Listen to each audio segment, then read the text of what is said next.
On number 10, my first term is 5. My common ratio is 3 because I'm multiplying by 3 each time.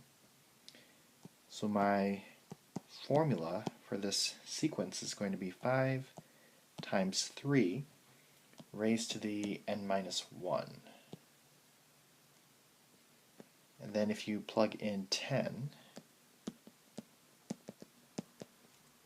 then a 10 is equal to 98,415.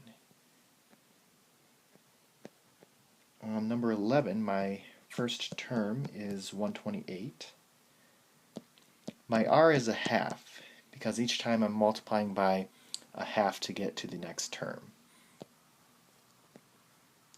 So my formula is 128 times a half raised to the n minus 1.